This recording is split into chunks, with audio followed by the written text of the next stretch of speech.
I am me. Yeah, I have cancer, but that doesn't matter. I'm still me. I'm still the same person that I was last summer.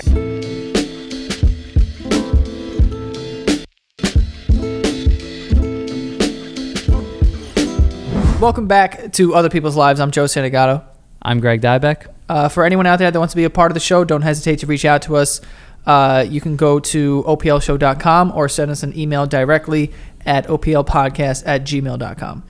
Yeah, and if you want to join our Patreon community, head over to patreon.com/OPL show. That's where you will get weekly behind the scenes bonus episodes so that you know what episode can be coming up on Thursday, and you can watch us kind of prepare for how we want to go into that episode. And you can also be part of our new charitable venture called Helping Other People, where each month we will donate 25% of the Patreon funds to a charity or come up with creative ways to use that money to help other people. And you get to be part of that conversation, kind of deciding what we use that money for. So check that out at patreon.com/OPL show. Now, today we're going to be speaking with a young woman who is currently in the middle of a battle with cancer. She's only 24 years old and found out that she had aggressive and fast-spreading bone cancer. And she's going to be talking us through her journey of how she found out she had cancer, how it altered her life, and how she, in her words, is keeping a positive outlook and kicking cancer's ass. And we've got her on the line right now, so thanks very much for being on the show today. No problem. Thanks so much for having me and for giving me the opportunity to share my story. Yeah, of course. We're really excited to, get your outlook and this story out there. And I want to say in your email, you kind of opened by saying, I was your average 24-year-old living her best life until I wasn't anymore. And you said that you had just started a dream job when you found out the news that you had cancer. And I don't know, that just really struck a nerve just because I think it's so scary, like the abruptness of bad and life-altering news and how it just kind of derails so many things and just like shatters everything that we tend to put emphasis on, like our jobs and our careers and things like that. And I guess, can you just kind of start out by walking us through, how you first got diagnosed, how you kind of first received the news, and, what effect that had on you? Yeah, absolutely. So, like you said, in my email, I detailed how I could kind of just started my dream job and I was on a complete upward trajectory. Everything in my life kind of seemed perfect. It was like a moment of ease where I kind of just was going with the flow until I wasn't anymore. And so back in October of 2020, I was driving home from work one day and I had this pain like in my side, kind of like under my armpit. And I was like, what's going on? Long day of work. Maybe it's just, nothing, tight clothes, no big deal. So I get home and I take a look and sure enough, there's a lump there that I could visibly see that I've never noticed before somehow. And that kind of started the process right there. I knew, I was like, this is not your average kind of thing that just goes awry and, you find on yourself. So from there, I kind of went to one doctor first who said, everyone's a little lopsided, nothing to be worried about. And I said to myself, nope, like this is causing me pain. This is giving me issues. I can't really get through my day without, having pain. So I went to a second doctor who said, nope, we're going to get you an x-ray, right away. We need to look into this. And sure enough, the x-ray showed kind of like a cloudy, dark mass. And at that point, it was like, whoa, this is real. Let's, keep moving forward. And the doctor told me to get a CAT scan next, which showed a pretty big mass in my fifth right rib. So it was kind of like, go, we got to get moving. So they referred me to a thoracic surgeon who ordered for a biopsy to be done. And the biopsy kind of confirmed it that I had what's called chondroblastic osteosarcoma. So a form of bone cancer. So when you find that out, like, can you kind of explain to us like what, that is like? I mean, that is like devastating news to hear, obviously. So what was that like when it was like finally confirmed? Sure. So as I'm, getting through my work weeks, kind of leading up to that, it's, October into November at this point. And I did the biopsy, and it was kind of like in my head already that what else could this be? The CAT scan showed such a large mass that I was like, I don't, I don't have another answer other than cancer. But you don't want to think the worst from the bat. But you do the steps, you take the precautions, you go through all the scans and everything, and then I got that phone call. I was sitting in my office at work, somewhat at the end of the day. It was Monday, right before Thanksgiving. I'm looking forward to a nice time with my family. And then I get that phone call, and it was kind of just confirming what I already knew, but still complete shock because you don't say it's cancer until you know it's cancer. So from that point on, it was like my life was shifting at a speed faster than light. There was no time for anything.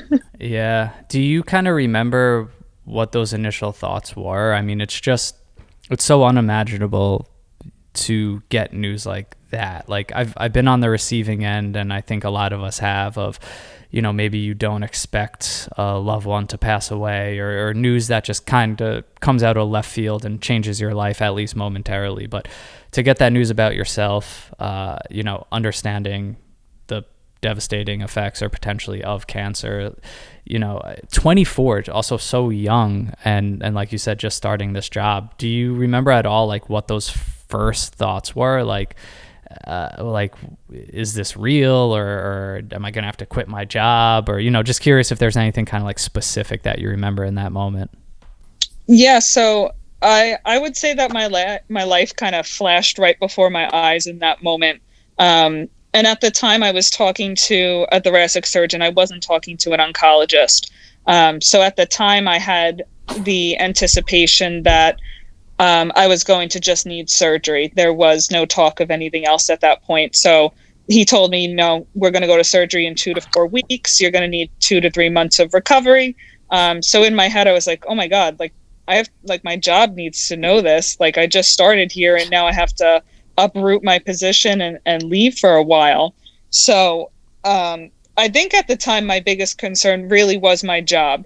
And then slowly I kind of took a moment, step back from that, and I was like, oh my God, like I have to tell my mom, and I have to tell my friends and my family, and like beyond just work, which was where I was immediately when I got that call, I have so many other people now that I have to talk to about this. And from there, it only got bigger, because after that, I did speak to an oncologist, and he told me, no, that is not the plan. Like, we need to do aggressive chemotherapy before your surgery and after your surgery.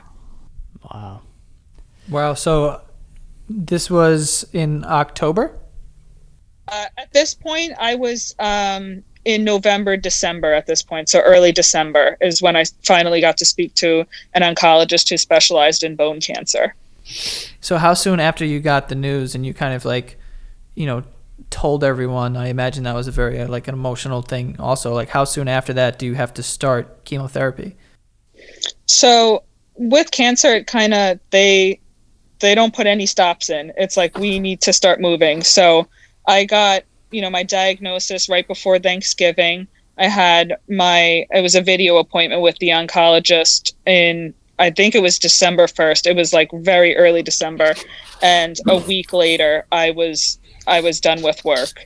It was like, we need to move. So there's so many things that go into place beforehand. I had it's called a port. It's essentially like a catheter that gets implanted into your chest. So that way chemotherapy can be administered straight into like a large vein, as opposed to going through your arms continuously for the next, which for me is, 7 to 9 months of treatment.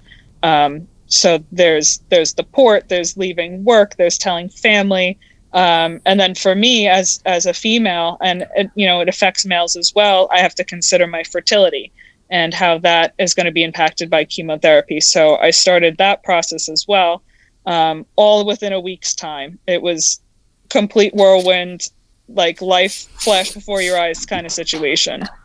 Yeah, I mean, seriously. And I mean, I think I asked a lot of guests this in certain instances, but what was your kind of initial outlook I guess, beyond the shock? You know, is there anger? Is it why me? Is it like a weird sense of hope? Like, I don't know, like what kind of began to, you know, creep into your mind once the kind of initial shock wore off? Yeah, so I had what was it's called a PET scan, and it essentially will detect different levels of activity within your body. So that happened within that week as well. I had a PET scan, and that showed me that I had my bone cancer in my fifth rib, but that was the only place that my bone cancer was. So that alone was like a ray of hope. You're thinking, okay, I have cancer in this one bone in my body, but how is it not in other bones in my body? It's a valid question, but realistically, it can show up in one place and not go other places. So my initial thought was, okay, it's here. I could handle this. I just have to get through it. Like, there was not an initial moment where I was like, I didn't question my life expectancy. I didn't question, would I be okay? It was just, okay, I have this and I have to deal with it. And the best way to deal with it is to kind of just go with the flow. It's out of my control, and I just have to be in the hands of my doctors and my family and my friends and my community. I want to say too, like, full disclosure to the listeners and viewers. I mean, and we can kind of use this to transition to, you know, where you're at currently, but you are like in the thick of this right now. I mean, you just said October, November. I mean, what's that, like 6-7 months ago from speaking to you now? The first call we were going to schedule, I know almost scheduled while you were still in the hospital, but then thought like, okay, that might not be a good idea if there's a bunch of sounds. And, you know, you even, for full transparency, you just said before we started recording, oh, I don't know if we have to get on video. I'm bald right now. So you are in the thick of this. Like, I assume you're going through chemotherapy. There's still a lot of time being spent in the hospital. So can you kind of just tell us what this journey is for you right now? Yeah. So chemotherapy started December 28th. So I went into the new year with a shaved head. I did that willingly. I said, there's no way I'm going to let my hair fall out and watch it happen. So I shaved it, and I actually ended up making a wig out of my own hair. So that was pretty cool. So I still get to wear my own hair. But so chemo started then, and it's been going on since then. So I did, it's kind of hard to describe the cycle of my chemo, but I did 10 weeks of chemotherapy. It's not chemotherapy every single week for 10 weeks, but it's a long process because some of the chemotherapy I get is toxic enough that they have to monitor me highly. So I'm in the hospital for 2 weeks at a time receiving chemotherapy. And it's only 2 doses in those 2 weeks, but I have to stay for the remainder of the week to be monitored and make sure that it gets processed out of my system. So I did my 10 weeks and I got another PET scan, and that showed that the activity of my tumor had decreased, which was wonderful news. And that's kind of the limit of what that scan showed me, was that because I have bone cancer, bone just doesn't diminish. It doesn't just go away. So it's not that my tumor actually got smaller. It's just that it wasn't as active. So we knew that the chemotherapy was working, which was a wonderful thought going into surgery. So then I had surgery in March of 2021, and I had a 10-inch section of 3 of my ribs removed on my right side. So pretty big hole, in my chest wall, which is what they call it. And then it's patched up with bone cement and mesh. So I don't have a big gaping hole. I'm a whole person again. My surgeon says I can take a bullet there. I'm not going to try it, but I've seen him a couple times, and he said that every time I've seen him. So he's real proud of it, and I'm proud of it too. So after surgery, recovery had been tough. I'm not going to lie. It was a process of learning how to get out of bed again and how to shower by myself and sit up on my own, because you take a large portion of the central part of your body and you remove it, And then you also stick in chest tubes and drains and other things that kind of just disrupt the way that you know how to live. So recovery, I would say I'm at like the 2-month mark now, and I'm just now really starting to feel comfortable again and get use out of my right arm again, because it was limited because they cut, through so many muscles and nerves and tendons and things. So it was a learning process. But that being said, had to get right back into chemotherapy about a month after surgery. Less than a month is when I started my chemo again. So currently I'm going through the same chemotherapy I went through before. It's just now we're trying to make sure that no more cancer cells are in my body. Is there an update on, I'm assuming like the surgery was like successful, and did they do like another scan to see, I'm assuming like the chemo now, and correct me when I'm wrong, because I'm sure I will be, but like the chemo now is for like good measure, I guess, of to like we do chemo before and then do the surgery and take this portion of your ribs out, and then the chemo is, like you just said, just to kind of like kill off the rest of the cancer, hopefully, and then they scan for it again. So you have it pretty much right. So as opposed to the scans being the only judge of how I'm doing, what they do is they send off my tumor and the ribs they took out for pathology. So after my surgery, I had to wait about 2 weeks, which is a long time for pathology because my cancer was bone. So they had to decalcify it. They had to do different steps to kind of get the answers we were looking for. So what we found was that the chemotherapy killed my tumor about 70% of the way, which is a pretty good number, but you always look for more than that. But the main area of concern was if outside of where my tumor was sitting in the bones to the left and right and above and below, was there cancer present? And the answer was no, which was the best news to receive, because that meant that the cancer stayed inside the tumor. It did not start to travel out. The chemo did its job. It stopped it in its tracks. And, at this point, I say to myself, I'm like, I'm pretty much cancer free. We're just killing those little tiny baby cells. And after this, we kind of continue. And I've asked my oncologist, I've said, how do I make sure this never comes back?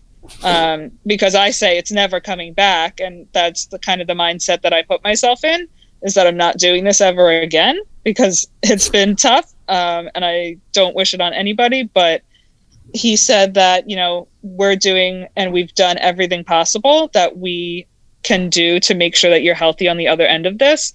And then we would do follow-up scans, mostly in the form of CAT scans, to just, monitor what goes on inside my body. Wow. Well, that is amazing news to hear. Yeah. Congratulations on that.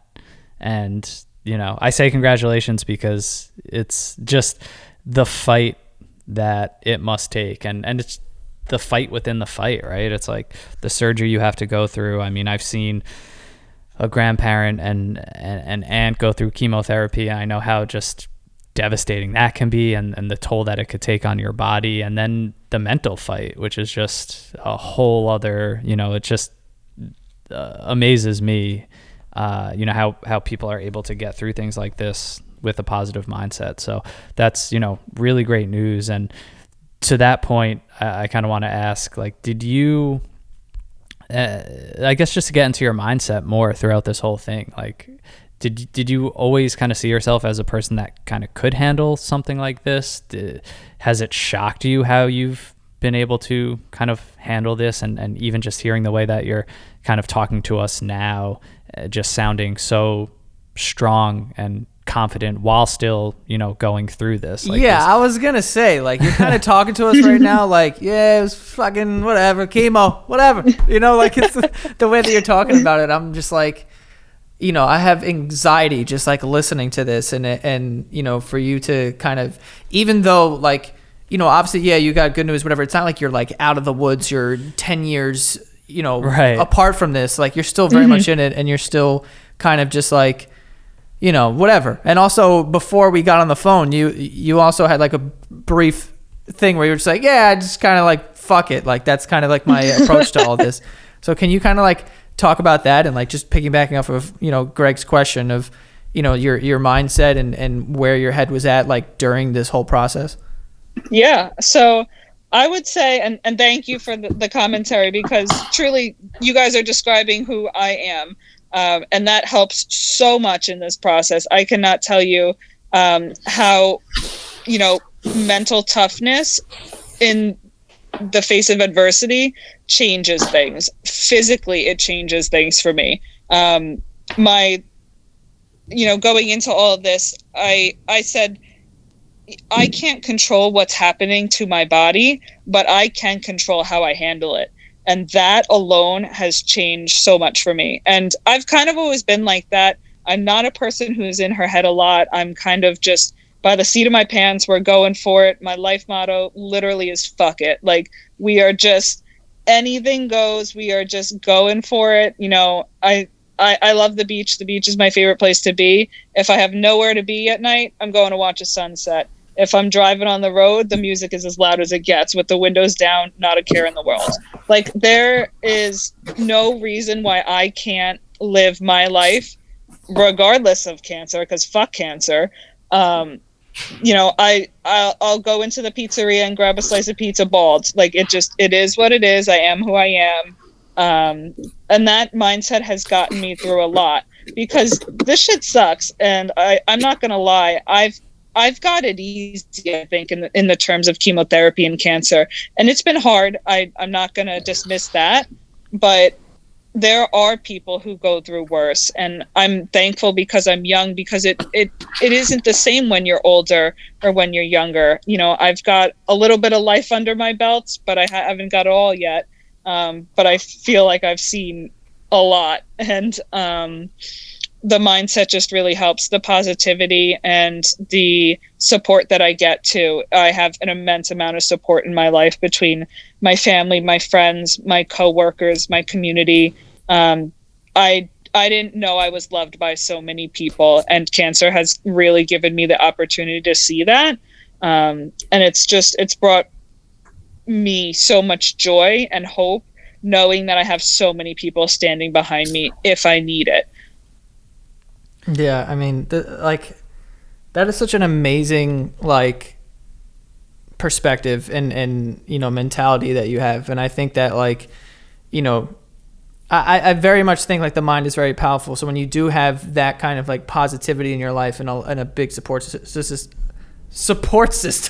it goes, like, a long way, you know, like, physically even, you know what I mean? So it's just, like, amazing to hear. And I think that, you know, I mean, I don't know you. I just know you from this conversation, but you sound like an incredibly strong person. And to kind of go through this in this way with that sort of attitude, like, it says a lot about you. And yeah, it's just like, it's also like just inspiring to hear, honestly, to, you know, to hear that, even to hear anybody like going through something very tough or scary or anything, and just kind of having to be like, I have no other choice but to just kind of approach it in a way that's I'm gonna be like happiest or strongest or whatever, instead of sort of lying down or anything like that. So, you know, yeah, it's just great to hear.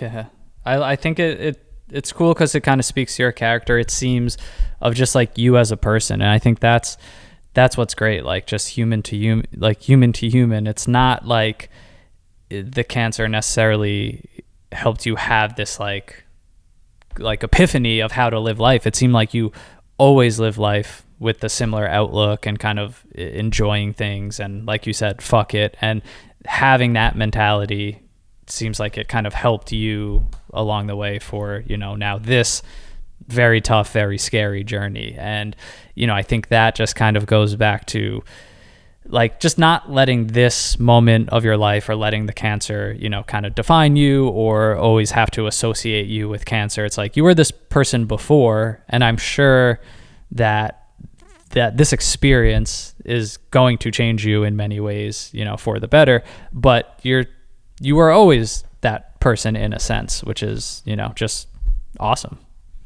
I'm really glad that you say it like that, because that is 100% how I try to make sure I feel every single day, is that I am me. Yeah, I have cancer, but that doesn't matter. I'm still me. I'm still the same person that I was um, last summer, and I hope to be the same person, if not someone better, moving forward. There's no sense in my mind that this is a stopping point for me. It's really only a go point. It's like, here I am, this is what I'm faced with, and we're moving forward. This is not where I'm going to end. Yeah. And what is that kind of light at the end of the tunnel for you? Or like, what's motivating you? Or are you sort of excited to, get back to that job or similar career path? Yeah, so I'm so looking forward to returning to what I call quote unquote normal life. Which, I mean, we're in a pandemic right now. So that's another part of it, is that, I've gone through major surgery and not had somebody there next to my bed to say everything's going to be okay, because there were no visitors allowed at the hospital at the time. But there's so much to look forward to. I'm so looking forward to getting back to work. I'm looking forward to growing some hair back and being a badass with, a short pixie cut for a little while.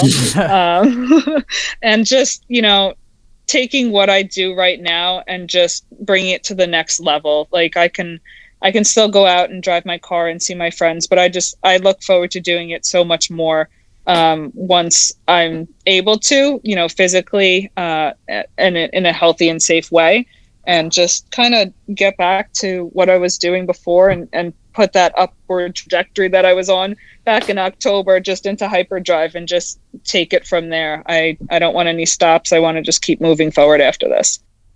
You're fucking awesome. Like, you just are. Like, I don't know. Like, I don't know. I just feel very compelled to tell you that. I appreciate it. And that's what I want to make people feel, is that, we're faced with shitty, crappy situations, more some than other, but there is no reason why you can't take that and just flip it around. And it's hard work. It's hard work to flip it around and say, you know what, we're going to make this work. We're going to get through this. But it's the only option that we have is to laugh through it, because laughter makes everything better. I love making people laugh at the hospital or at the cancer center. It's just, we're going through the motions day by day and we're getting there. Yeah. Yeah, no, absolutely. And yeah, I mean, what does that kind of timeline look like for you then? Like, how long will it take until you think you can kind of like sit back one day and say, okay, I'm back on the path that's quote unquote normal? I think the end of chemotherapy will really be that mark. It's something that I every day look forward to. I wake up and, I go downstairs and I say to my mom, I love you and I cannot wait for this shit to be over.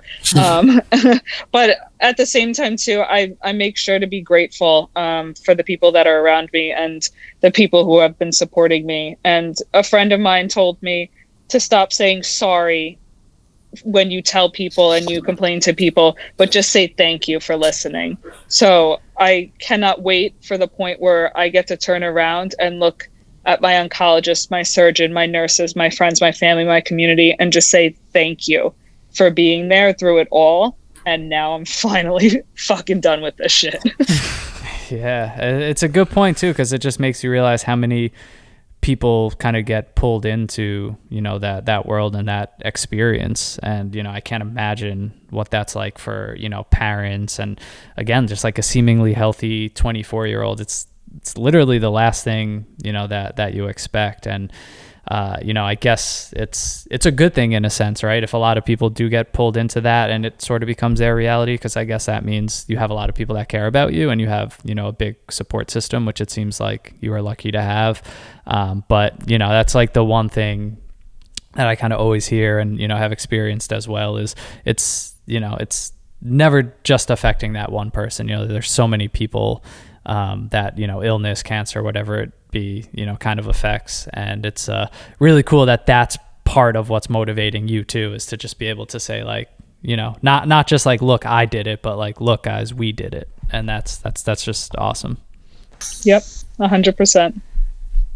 Yeah. Well, thank you so much for coming on and talking to us today. And sort of sharing your story, and also being able to, like, you're amazing at interviewing, by the way. Like, I'm just like over here, like, this girl is crushing it right now. So, like, this has just been insanely, like, inspirational for me, and I'm so happy to have talked to you and, you know, kind of get this perspective. And I really think that, you know, we've been doing the show long enough to kind of know when episodes like this are really going to affect people. And I really do think that this one is, like, super important. And when it goes out, you know, a lot of people are, you know, we'll probably get a bunch of messages about you and sort of like thanking you as well. Like, I'm sort of foreseeing that already. So we appreciate you coming on and not only talking about it, but being able to kind of verbalize it in all of your feelings as well, is also great. So thank you. Thank you guys for giving me the platform to tell my story, and, you know, just share that, you know, your outlook is up to you. You can decide that 100%, no matter what your situation. And I look forward to, you know, hopefully having at least one person say, you know what, I got to change the way that I look about something, and just kind of go for it and say, fuck it. Let's change it. Let's get moving. Yeah, I know. Absolutely. And your words are powerful, and you have the actions to back it up. And that's what's amazing, because you did kick its ass, you fought through it. And I mean, you were willing to do this call in the hospital recovering from chemo. Like, that says enough about, like, your character and who you are. So seriously, like Joe said, you know, thank you so much. We know a lot of people will probably be interested in learning also about, you know, your progress. So I'm sure we can talk again on, like, a bonus episode or something like that, because we want to know. And we always say, like, selfishly, this show just gives us new friends and acquaintances, and, like, we don't want to be left out of the mix. So definitely keep us posted on your progress. I will, for sure. I hope that progress is in the near future, and I know it will be. So you can hear from me again soon. No worries. Awesome. Thank you so much. Have a good rest of your day. Yeah, you guys too. Thanks. If you've been meaning to start talking with a therapist, then look no further. BetterHelp can assess your needs and match you with your own licensed professional therapist, and you can start communicating in just 48 hours. That's BetterHelp, H-E-L-P, and it's professional counseling done securely online. You can schedule weekly video or phone sessions or message your counselor at any time. So no more waiting rooms or scheduling in-person visits. Plus, it's more affordable than traditional offline counseling, and financial aid is available. Visit betterhelp.com/OPL. That's BetterHelp, H-E-L-P, and join over 1 million people who have taken charge of their mental health with the help of an experienced professional. This podcast is sponsored by BetterHelp, and Other People's Lives listeners get 10% off their first month at betterhelp.com/OPL. Yo, that girl is fucking awesome. It's a cool fucking girl. Dude, oh God. Like, It's a cool person. I honestly, like, it's wild, because when you know you're going into an episode and you're going to be talking to someone who's 24 years old and they have cancer, you're like, okay, you expect it to be a certain way. You expect it to have a certain tone. And it just wasn't that. And, like, that's not, like, you can't fake something like that. You know what I mean? Like, it's not something that you could put on and, like, pretend to be inspirational or pretend to be motivational. Like, I am affected by her. You know what I mean? Like, I really do feel like the way that she talked about it and the tone of the entire thing and the mentality and the mindset, like, it wasn't like a downer kind of thing. And we're talking about something as serious as cancer here, you know? Like, it's just amazing. Like, she just feels so genuine, and you know, that's why I just felt compelled to be like, yo, you're fucking awesome. Like, I'm just getting, like, she was getting me amped of just her view on everything and just everything she was saying. It was great. And I'm so happy that she was getting, you know, she's getting good news about this entire thing, and hopefully, you know, she'll find out for certain that she's cancer free. Yeah, no, she made that mindset feel so just transferable to anything. Like, I'm ready to like get to work right now. Like, I'm ready to like, I'm going for a fucking run after this. yeah. Like, no matter what it is, because I think that's a good point. Like you said, you can't fake that. I think a lot of people do try to fake their stories, their journeys, their mindset, whatever it is in certain cases. But for her, like what she went through, you can't fake that. That's just her telling her story and her experience. And it was overwhelmingly positive. That's crazy because, like you said, you don't associate a journey through cancer and chemotherapy and surgery and recovery with positivity, but it never hit that like, ooh, oh no, it's like, no, it was all uplifting. And look, like, the fight was hard for sure, and she said it's tough, and I mean, that's no joke. Like, between physically what she had to go through to, like I said in the beginning, just 24 years old. Like, when you're that age, when you land a dream job, like she said, when you're on the up and up and that's all you think about is like, who am I becoming as a person? What's my career? What's my social status, friends? It's all like future, but then this hits you and it's like, I need to think about it right now. Exactly. And man, that's just got to be devastating on so many levels. But yeah, like you said, you can't fake something like that. And the way she kind of painted that picture is just extremely inspiring. And like, I have no doubt that she's going to, whatever she takes on in life, if she took on cancer with that attitude, man, at that point, what's a job? What's another challenge? Yeah. She's going to do whatever she wants to do, and she's going to do it well, and she's going to succeed. And that's so awesome. And she gets to go back to her life at still a young age to be able to, still pursue those things full force. So, man, really, really positive, really, seemingly happy ending. And we'll we'll get posted from her, hopefully on that progress. Yeah, for sure. I mean, yeah, I feel weird saying it was a great episode, but it was, and like, I'm very like happy for her in the news that she's been getting. And I really hope she does keep in touch because, I would want to know. But for anyone else out there, if you want to be a part of the show, don't hesitate to reach out to us. You can send us an email at oplpodcast@gmail.com or go to our website, oplshow.com, and fill out a form, and, it'll send us an email and we'll go through it. Yeah. And follow us, become a patron at patreon.com/OPL show.